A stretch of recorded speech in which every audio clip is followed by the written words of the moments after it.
attempt. Britt. No! Oh, my God in heaven.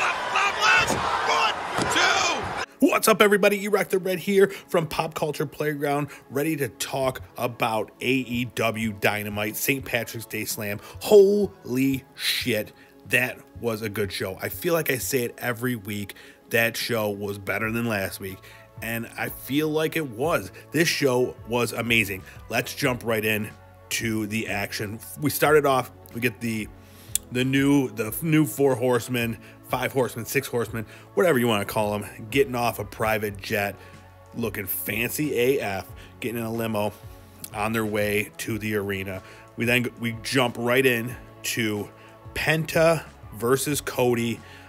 This is a match coming from Penta smashing Cody with a chair during the ladder match at Revolution, and then then he had some words, called out his unborn baby girl, said some shit about her. So obviously we got a match.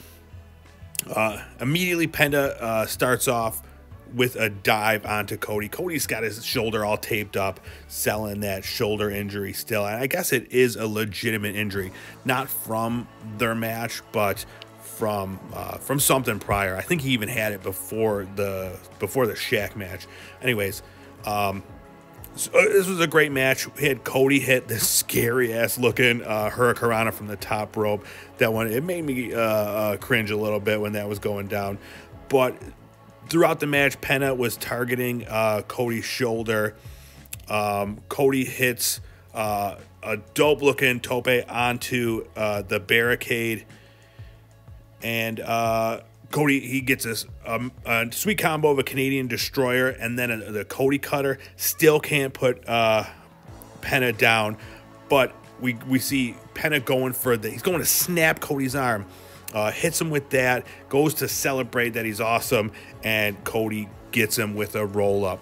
So, after that, Penta's pissed, obviously, starts attacking Cody. We get the save from Dustin and the Gun Club, and, the Nightmare Family's coming out. So, after that, we see QT Marshall. He's late. They're really pushing this QT Marshall thing. They start yelling at him. They turn their back on him. So now it's like just Dustin and the Gun Club, really. And who knows how long that'll be for, because Austin Gunn, he's got his album dropping on Friday. Big things in the works, guys. They didn't know my name for a long time, but now they know. All right, then next up we go to the Young Bucks cutting a promo in the back, interrupted by Don Callis. He admits that he was faking the black eye, but he also says that the Young Bucks, they lost their edge since New Japan. And, it shows the Young Bucks, they're thinking about it like, oh, did we? But, we went through this. We had this angle before, so we'll see how that plays out. Next up, we got Jade Cargill. Girl's got pyro. So, she's a big star. She's got her own pyro. She's going against Danny Jordan, which is, obviously we're going to have a squash match. And it is. She tosses Danny Jordan around like crazy. She's the new female Scott Steiner, flexing after every move. So, and then at the end of that match, after she crushes Danny Jordan, she gets right in Red Velvet's face. So, I think that's probably going to be the next match, a continuation of that feud, now as singles wrestlers. So next up, we've got MJF, FTR, Shawn Spears, Wardlow, and Tully coming out looking like they just robbed a Men's Warehouse, looking fancy. MJF cuts an amazing promo, shows what he's really good at. One thing he's not really good at, spray tan. This motherfucker needs a new spray tan. Someone needs to tell him that he looks ridiculous. I can't take him seriously when he's talking to me. I don't know. But anyways, it was a great promo. We find out that the faction's name is the Pinnacle. So not the 4 Horsemen, because obviously there's more than 4. So, we'll see. But yeah, it's a cool name. Great promo, like I said. Dude knows what he's doing. Next up, we've got the 10-man tag, Matt Hardy, Private Party, the Butcher and the Blade versus Jurassic Express, and Bear Country. This was an okay match. This was the best that Luchasaurus has looked in a while, in my opinion. Since his injury, he hasn't really impressed me much. He did great in this match. He was able to put a lot together. Right off the bat, though, Bear Country they just friggin' yeeted Marco Stunt right on top of Matt in Private Party, and I think Butcher and Blade. I don't know who was under there, but it was scary, dude. Marco almost landed right on his fucking head. It was crazy. But they started getting an argument with Bear Country about tags and stuff like that. At one point, Marco tagged one of the Bear Country dudes right on the face to get in there. And then we get Marco is left alone in the ring, and he gets the gin and juice. And then Matt Hardy calls for the tag. He gets tagged in, crushes Marco again, his limp, dead 40-pound body with the twist of fate. And that was it. So it was an okay match. I got to see my boys, Butcher and Blade, my whole Buffalo represent, looking great. And like I said, Luchasaurus looked awesome. Wasn't enough Jungle Boy in this match for me, big Jungle Boy mark. So, but overall, it's a good match for just a 10-man match, setting up something probably with Bear Country and Jurassic Express. So we'll see how that plays out. Next up, we go to a promo with Eddie and Moxley back there. Another funny promo. I'm really digging the two of them together, just cutting promos. Very, very funny stuff. At one point, there's, he mentions the Bullet Club, and he's like, shit, can we say Bullet Club? He says a Forbidden Door. He's like, can we say Forbidden Door? So that was pretty cool. Looking forward to more from them on the regular. I'd like to see them in the tag scene now that they're doing this. I think they'd be a really great team. Just, on the mic, in the ring, awesome guys. After that, we go to another promo with Christian Cage. He's talking about cementing his legacy, and that's why he's here. He's outworking everyone. So basically, that's all we're getting from him right now. It's just his catchphrase.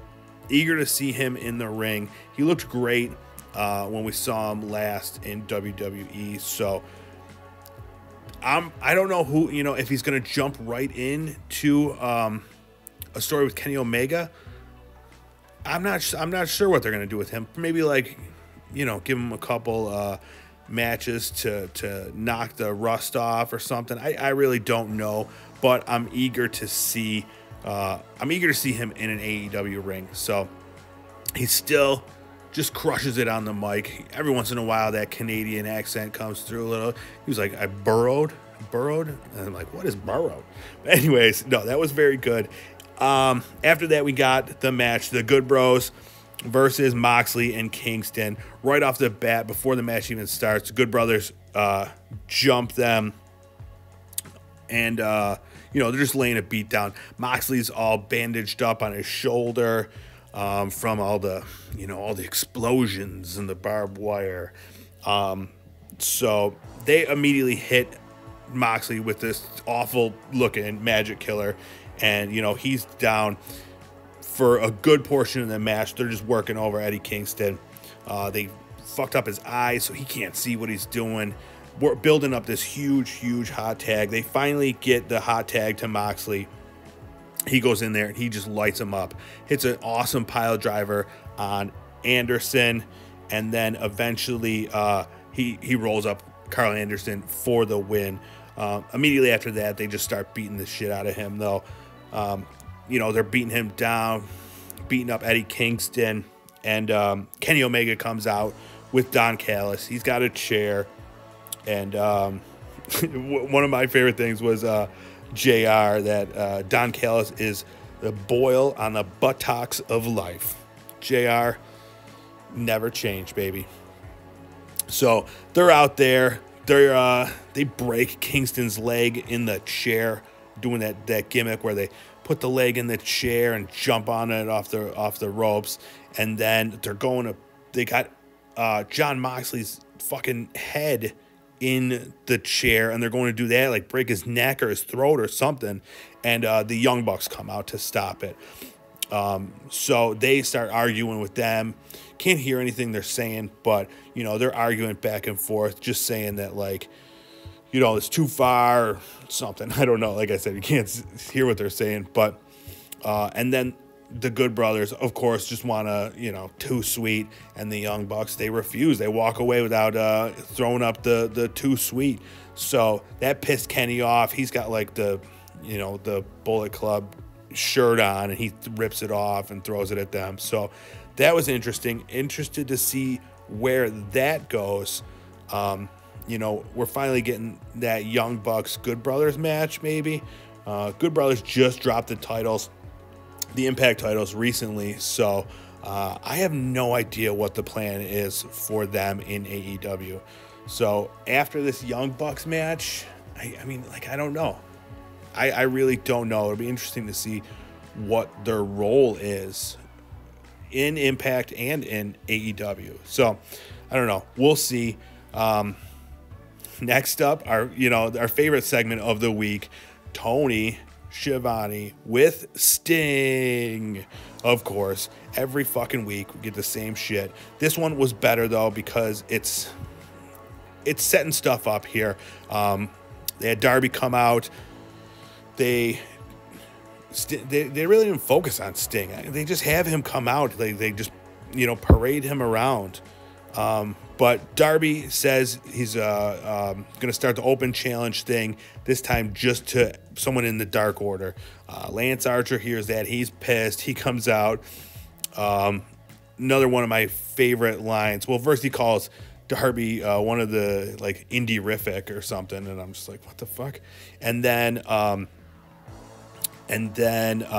Jake the Snake says, No. You know, you're going to freeze your ass off, man. You better go back there and put your bun back on. You know, your hot dog bun? Because you ain't nothing but a weenie, boy. Classic Jake Roberts. Dude, I'll tell you what, dude. Watch it back. Darby almost breaks. Like, you can see it. It's so close. And then Team Taz comes out, and Brian Cage goes up to Sting, and he says he respects Sting. But then Team Taz gets all pissed that he says that. That part was weird. I didn't know what we're doing there. What's the plan is there. I don't know. That one was strange. And then Cage just, because they were yelling at him, he just, like, pushed them out of the way and walked out. Next up, we get a boring Scorpio Sky promo, like a taped thing saying, you know, this is his time or whatever. The usual bullshit. And then we've got Rey Fenix with Pac versus Angelico. This was not the match I expected. It was more of a technical match with a lot of reversals and moves and submissions. It was a great match. I definitely, anytime Phoenix is in the ring, it's an amazing match. Like, absolutely no doubt. And we've been getting it every week. Like, how do we keep getting these amazing matches every week from him? But, you know, I'll take it. I will gladly watch him every single week. In fact, I'll just watch him and Jungle Boy every single week. Like, just give me that match over and over and over again, and I will be happy. I will always tune in. But this match was also really good. Like I said, it was a little less high-flying. There wasn't much of Phoenix working the ropes or whatever. You know how he does the springboards and shit. Like I said, though, still great match. Ends with Phoenix hitting this beautiful sit-out driver onto Angelico. And, you know, again, awesome match. Next, we go into... we've got a promo with Miro, and, you know, I'm starting to like it. I'm getting, they're starting to get a handle on him. So they're saying that he's moved on from Charles and Orange Cassidy and the Best Friends, and he doesn't want to accept their offer for a match next week. He comes out, and Miro says to him, advice: the worst thing for your career is having your wife at ringside. I thought that was pretty funny. Obviously a reference to Lana, but very, very clever reference. And next up, the main event, what we're all waiting for, the lights out match, Britt Baker versus Thunderosa, the first women's Dynamite main event match, first lights out match on TNT, and this match fucking rocked, dude. Holy shit. 5-star match, easy. Showed A, these women can main event Dynamite, and B, these women can have amazing hardcore matches. They pulled no punches. They beat the shit out of each other. Both women were busted open. Let's run through it real quick. So immediately it starts off with Rebel, not Reba, taking her crutch and blasting Thunderosa with it. Thunderosa then gets busted open on the stairs, and during that time when she's down, Britt and Rebel are throwing a pile of chairs into the ring. Thunderosa gets superplexed off of them. They both hit the pile of chairs. That looked painful.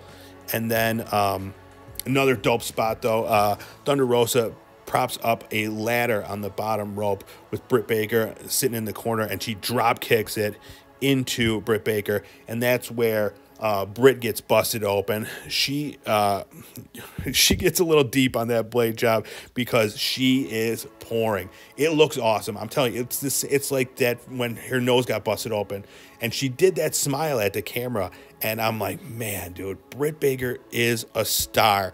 Like, this is that same moment when she busted her nose open, and just they were able to capture it again. Super cool. We then get Death Valley Driver from Thunderosa to Britt onto a ladder that's propped up there. That was very well done. And then we get a bag of thumbtacks. Rebel, not Reba, tosses in a bag of thumbtacks, throws them all over the mat there, and we get then she gets blasted through a table. She takes a nice bump, Rebel, and then Britt gets power bombed onto the thumbtacks. Her back was full of tacks. Holy cow. And then not only that, so then she's able to get Thunderosa into the lockjaw. Thunderosa reverses it by putting Britt back into the thumbtacks. It was awesome. It was so cool to watch. Ultimately, though, we get Thunderosa nailing Britt with the Fire Thunder Driver through the table to the outside. That looked rough too, man. It looked painful. She gets the win, and both women bloodied up. Amazing match. Definitely do what you can to watch this match if you haven't seen it. It really shows that, these women can go, man. These women can have these amazing hardcore matches too that you never really expect out of them. So, I mean, like I said, this episode was as good as every other week, if not better. Some amazing matches, some stories getting started up. Definitely an amazing St. Patrick's Day Slam. Very eager to watch next week's. We did get a couple matches announced. We got Nyla Rose versus Ty Conti. The Pinnacles, FTR and Sean Spears versus the Varsity Blondes and Dante Martin of Top Flight. We're also getting Darby versus the Meat Man, Johnny Hungy, John Silver. He was picked to be the one to face for the title. I'm super excited for that. I am a big John Silver fan, and it's his time. Darby, I'm sorry, but you've had your chance. It's time for the Meat Man. The Meat Man cometh, and he's gonna mess you up, Darby. And then we get Omega versus Sydal. This is stemming from an incident on Dark Evolution, I believe, or Elevation. And if Sydal wins, he then gets a world title shot. So But yeah, let's take a look at the rankings. The rankings were just released today. Let's see how this evening's matches may have affected the rankings and what that means for any title contenders going forward. All right, let's start off with our men's championship rankings. We got Kenny Omega and Darby Allin both as the champions, both undefeated. And then in the first spot, we've got Pac. He is currently 3-0. Then we have Adam Page, 3-0. Jon Moxley, 3-1. Cody Rhodes, 3-1. And Miro, 2-0. None of these guys seem to be in the title picture right now. So it'll be interesting to see how it plays out. They seem to all be, except for Hangman, they seem to all be in a feud right now. So it doesn't seem like this tonight has had any effect on this lineup. Let's go to the women's division. We've got Hikaru Shida, still the champion, 2-0 right now. Red Velvet, they're really pushing her. She is 5-0. Ty Conti, 7-2. Nyla Rose, 5-1. Britt Baker, 4-1. And Rhea Mizugaki at 4-1. Fuck it. Just give Britt Baker the belt. Give her the shot. Give her the spot. She deserves it after tonight's match. I don't care for Red Velvet. I don't want to see any more Red Velvet. I've been really enjoying Ty Conti lately. She's been putting on some great matches on Dark. But yeah, just give it to Britt Baker. Next up in the tag division, we've got, the Young Bucks are currently 2-0. Next up, we have SCU, 7-0. FTR, 2-0. Jurassic Express, 4-0. Death Triangle, 1-0. And Top Flight, 4-0. SCU, they have that thing where if they lose, they break up. So I don't expect a loss from them soon. And then Darius Martin of Top Flight is injured. So I expect them to fall off this list soon. So I don't know what's next for the Young Bucks. It looks like they're starting to work with the Good Brothers maybe on something. But yeah, who knows? I would love to see Pac and Phoenix get a shot. I think they would be awesome. They would also be awesome tag champs. So there you have it. There's our rankings. Not much seems to have changed in terms of the title picture from this week, but we did get a lot of continuing feuds and angles and a lot of hopefully new stuff coming up. Very excited for next week. Excited to hear what everybody thinks about tonight's episode. Such a good episode. I'm going to watch that women's match again after I'm done putting this together. But thank you so much for checking out our first ever AEW Dynamite review. Hopefully the reception is good, and I will continue to put these out. I love chatting wrestling. So, let me know what you think. Leave a comment, and hopefully we'll see you next week. Thanks. Bye-bye.